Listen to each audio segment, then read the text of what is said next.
अपने काम में माहिर बनो। एक मूर्तिकार की कहानी। एक समय की बात है, एक राज्य में एक प्रतापी राजा राज करता था। एक दिन उसके दरबार में एक विदेशी आगंतुक आया और उसने राजा को एक सुंदर पत्थर उपहार में दिया। राजा वह पत्थर देखकर बहुत प्रसन्न हुआ। उसने उस पत्थर से भगवान विष्णु की प्रतिमा का निर्माण कर उसे राज्य के मंदिर में स्थापित करने का निर्णय लिया और प्रतिमा निर्माण का कार्य राज्य के महामंत्री को सौंप दिया। महामंत्री गांव के सर्वश्रेष्ठ मूर्तिकार के पास गया और उसे वह पत्थर देते हुए बोला, महाराज, मंदिर में भगवान विष्णु की प्रतिमा स्थापित करना चाहते हैं। 7 दिवस के भीतर इस पत्थर से भगवान की विष्णु की प्रतिमा तैयार कर राजमहल पहुंचा देना। इसके लिए तुम्हें 50 स्वर्ण मुद्राएं दी जाएंगी। 50 स्वर्ण मुद्राओं की बात सुनकर मूर्तिकार खुश हो गया और महामंत्री के जाने के उपरांत प्रतिमा का निर्माण कार्य आरंभ करने के उद्देश्य से अपने औजार निकाल लिए। अपने औजारों में से उसने एक हथौड़ा लिया और पत्थर तोड़ने के लिए उस पर हथौड़े से वार करने लगा, किंतु पत्थर जस का तस रहा। मूर्तिकार ने हथौड़े के कई बार पत्थर पर किए, किंतु पत्थर नहीं टूटा।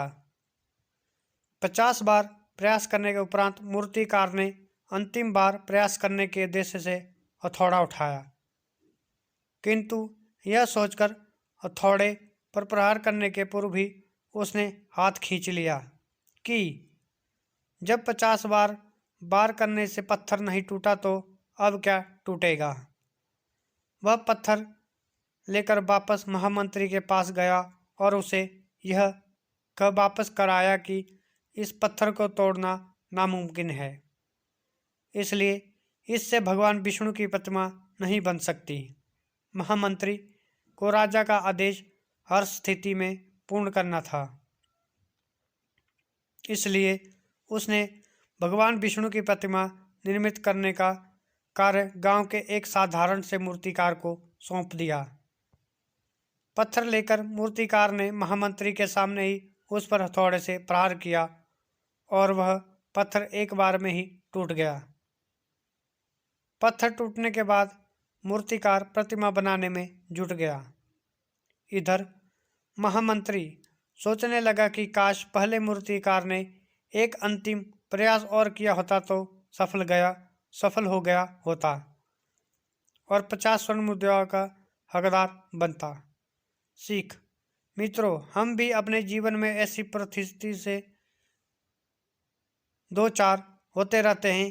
कई बार किसी कार्य को करने के पूर्व या किसी समस्या के सामने आने पर उसका निराकरण करने के पूर्व ही हमारा आत्मविश्वास डगमगा जाता है और हम प्रयास किए बिना ही हार मान लेते हैं। कई बार हम 2 प्रयास में असफलता मिलने पर आगे प्रयास करना छोड़ देते हैं, जबकि हो सकता है कि कुछ प्रयास और करने पर कार्य पूर्ण हो जाता या समस्या का समाधान हो जाता।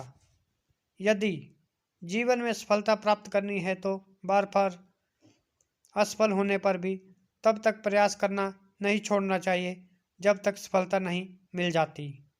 क्या पता जिस प्रयास को करने के पूर्व हम हाथ खींच ले वही हमारा अंतिम प्रयास हो और उसमें हमें कामयाबी प्राप्त हो जाए।